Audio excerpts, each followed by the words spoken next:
So just a couple weeks ago, I got a new patient for back pain, and this patient arrived to their evaluation with a booklet of information that they got from ChatGPT about what they should do about their back pain. And what was really interesting in this situation is that they told ChatGPT their medical history, they told it what they were feeling, and they plugged in the MRI to help get the most personal response as possible.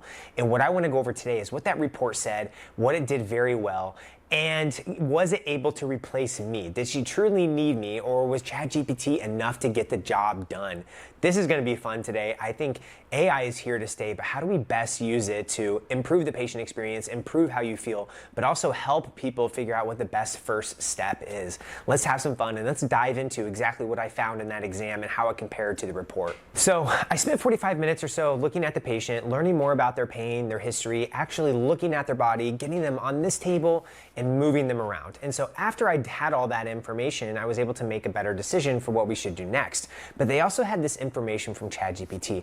And when I looked at the report, after I looked at their body, there are some things that popped out that were really, really good. And I want to go over those things. And so the first one being is that ChatGPT was very clear that you need what is called a conservative treatment or a multimodal treatment or a multidisciplinary treatment, is that your treatment oftentimes for back pain includes more than just one thing. It's not just exercises, it's not just stretching, it's not just medication, it's not just using a hot pack.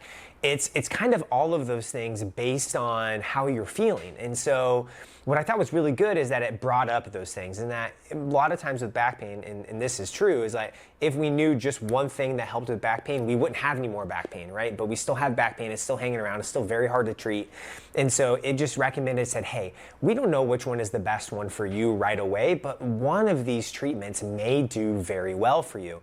And I thought that was really cool, and that at the cornerstone of their treatment, it recognized that, hey, you're gonna need to do some sort of stretching, some sort of exercising, some sort of pain management strategy, which may be medication, it may be a hot pack, it may be using a red light therapy, or whatever you feel like you want to use or lean towards. It's just saying like, hey, there may be more than one thing that can get you better. And I love that. I love that they said there was going to be more than one thing that can get you better, because it just recommends conservative treatment first. It's like, hey, stay away from the things that are gonna put a needle in your back or recommend surgery. Start with conservative treatment first. And so when you have that thought, when you have back pain, like, hey, I don't want to do those risky things first, and ChatGPT said, hey, like this may be a good place to start. And with my examination, I'm like, hey, this may be a good place to start. And if you take that same report and go to your primary care provider or ortho, like all of these people are gonna hopefully be on the same page as saying, hey, you should probably start with a treatment that is conservative in nature first. Now, what ChatGPT could not do is say, hey, which one should you start with first? And that's where I came in and said, hey, you've got a little stiffness and achiness in your back. I've seen people like you do very well with this first step. Not only is that first step conservative, but it's gonna be less risky, and it may help you. It may help you get over that hump and just help you recover. But that's the thing about back pain, is like we just don't know what's going to help you exactly. We know that there are treatments that help a lot of people, and you may start with one of those, but you may venture off of that. So we, and by we, I mean like physical therapists and providers and ChatGPT, we can walk on the same path and recognize that, hey, like we've got these places that we may want to start first when you have back pain. Okay, so the second thing I must talk about that ChatGPT did very well was the red flags. In the medical realm, what we call red flags are things, if we see them, you're going somewhere else. Like you're going down this path and there's really no veering from that. And that could be like if we're suspecting a trauma or a malignancy or a cancer, if you're answering yes to certain questions, then we're sending you off. We're not even touching you, like, hey, you're going down this path and that is what it is. And ChatGPT did very well at recognizing those. It was saying, hey, if you had XYZ, you're going to want to contact your medical provider right away. No fluff, no anything else. Like it is what it is. Like if you have these things, that is what you have to go down and do. And so some of those things may be like a history of cancer and a recent fever, chills, weight loss, like you're noticing some of those cancer symptoms coming back, unrelenting pain that is just not going away, and it's just the worst pain you felt in your life. You're having bowel and bladder changes, you're having difficulties like doing just simple things in your life that just weren't like like that maybe just a few days ago. And so when you're having such a stark difference and having back pain plus all of this other stuff, that's what we call red flags. And so during the exam, when you're seeing a physical therapist or a physician, like they should be asking you some of those questions, and ChatGPT did very well to point those out. Okay, when I was looking at the report too, ChatGPT did very well at saying, hey, when you have back pain and you're wanting to get relief from back pain, like that's why she plugged in all of her information to figure out what she needs to do to get better, you're gonna wanna follow what's called stepwise care. And so stepwise care has not only been shown to be more effective, but it's less costly. It just saves you money in the end, and it saves the healthcare money. So it's not only better, but it is better for the whole healthcare system. And so what it means is that you start off with like maybe doing nothing for the first couple weeks or the first week or so. Like sometimes just letting your body heal will be okay. And then if that doesn't work, you're gonna step down and you're gonna go right into physical therapy or some sort of conservative treatment. Medications, physical therapy, using hot and cold packs, using other modalities that you have found to be helpful. Now in my book, I go over a ton of those modalities, from dry needling to shockwave to PRP. And so if you're interested in those, like just look at my book. Like it'll answer some of those questions, especially if you have sciatica. But as ChatGPT went on, it said, hey, if you've done nothing and you haven't gotten better, if you've done PT and you haven't gotten better, and then you may want to try something else, like such as injections. And then at the very end, it started talking about surgery and other more advanced treatment options if your back pain doesn't get better. And so what I took from that is that absolutely, that matches the evidence. That ChatGPT should be saying that. And when we're treating this area of the spine, we should be going through a stepwise care. We're not going to jump to the end until you've tried the other stuff first. I know it can be frustrating. I know you want that MRI in the very beginning, or you want something to explain exactly your pain. But unfortunately, we're just not super good at that. Like even when we have more information, like if you're MRI, what you're feeling, and you plug that into an AI model that scans billions of information to help pop out the best answer, we still don't know the best answer. So it just makes it hard. Right? And even though it's hard, doesn't mean it can't get better. And so that's why sometimes it's nice to have a PT walk along that treatment pathway with you, but it is what it is, right? So when you start with one thing, you're gonna go to the next thing. If that thing doesn't work, you're gonna go to the next thing. If that thing doesn't work, and that's called stepwise care. And in that report, it said physical therapy is the cornerstone of treatment.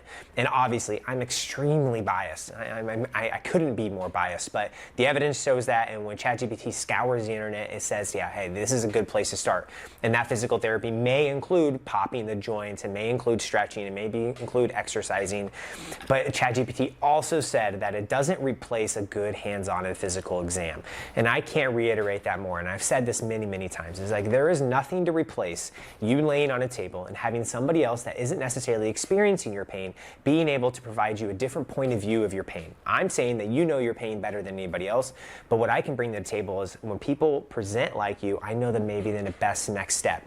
Is it your back? Is it your back and your hips? What do we need to be doing to support your back during the recovery? And that only happens through a physical exam. And so there were many things that ChatGPT did right. It helped with the red flags. It helped recognize that, hey, physical therapy or some sort of movement-based treatment is probably the best place to start. You're going to want to start conservative and go down this path of stepwise care.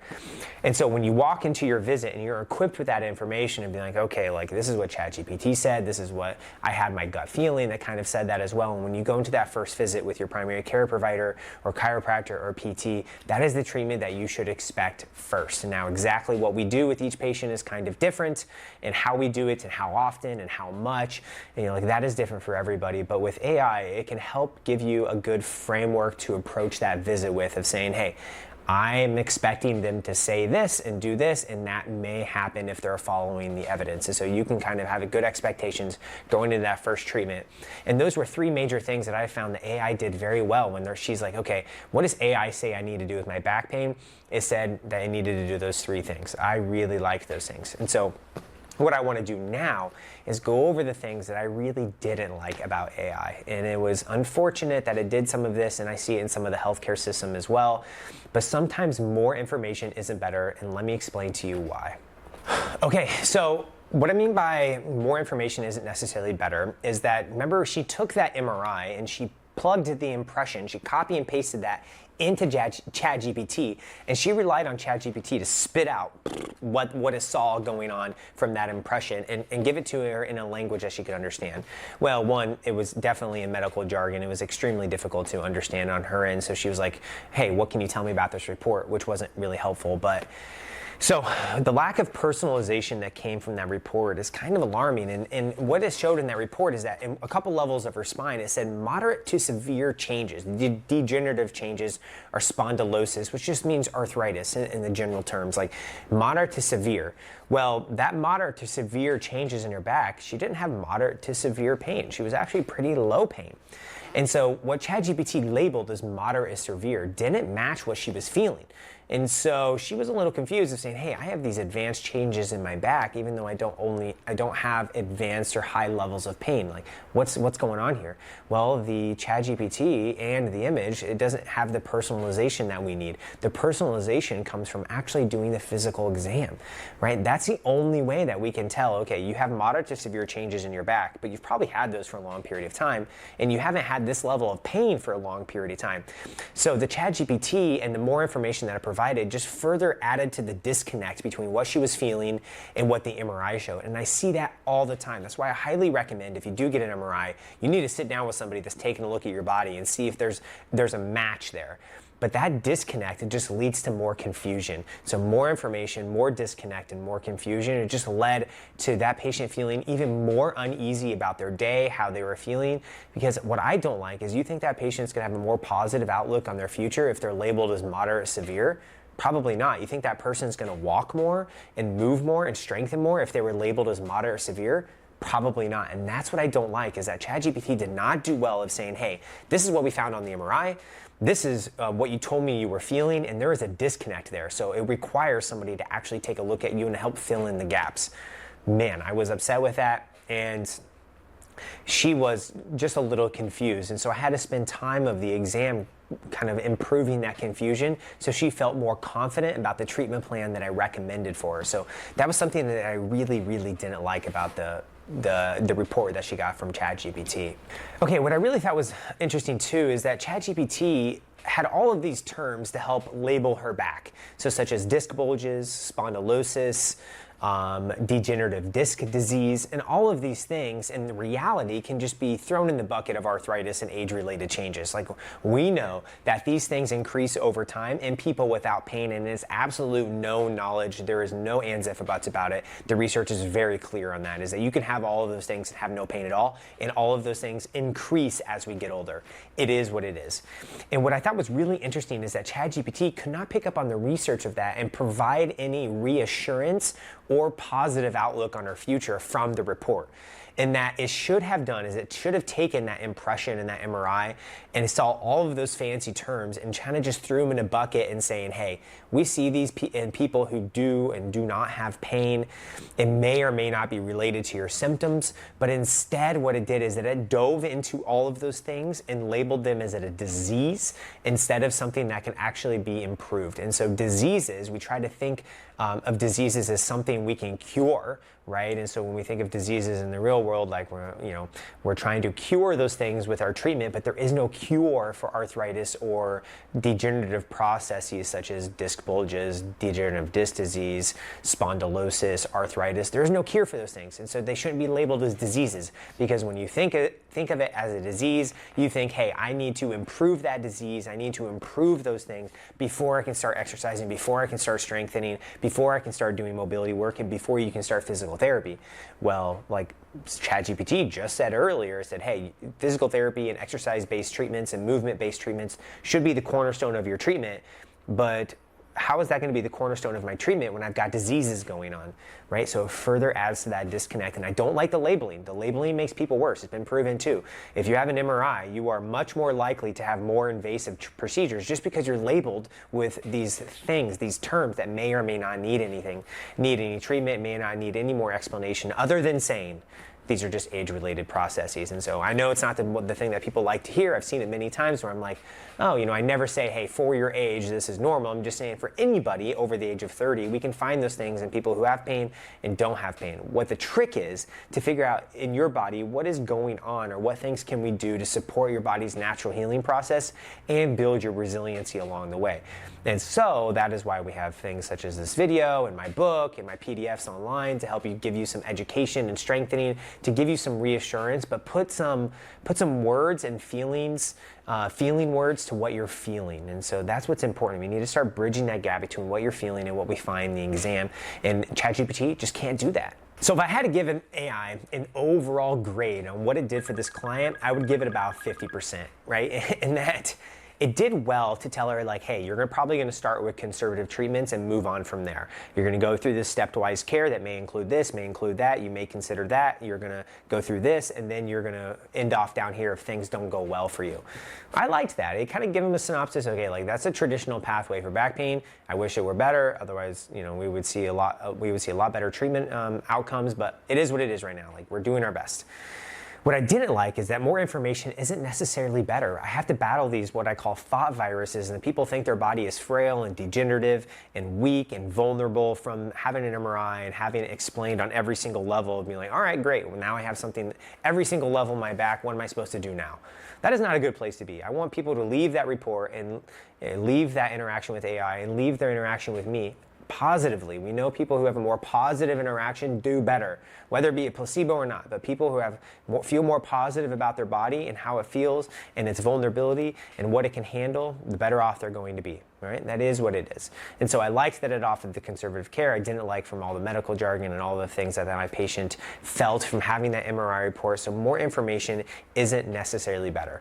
Now, would I recommend ChatGPT? Would I do it myself? I think I would. I think I would look on there just to give me some different options for treatments that I may have not considered. When you're in pain and you're hurting, you're going to default to the things that maybe have worked for you in the past but aren't working now. You probably noticed that. Or it's going to just be a difficult situation for you. So if I had that MRI or if I had the ChatGPT report, it may give me some options I haven't considered. And those options I may try or at least start to think about them when I go and visit my PT or chiropractor or a physician. So I did like that it offered that. And so if you do that report and you do the ChatGPT to help figure out your symptoms and what you should do next, just be aware there are some pros to that and there are some cons to that. And so was I upset that she did it? No. Was it helpful? It was kind of helpful. Would I do it myself? Probably, but I'm also a little bit more equipped than other people to help handle the information that came from that. So my overall thing would just use it, but use it carefully. And so if you guys have any questions or want to know how that patient did, just leave it underneath the video and underneath the description. But as always, guys, stay healthy, keep moving, and take care of yourself.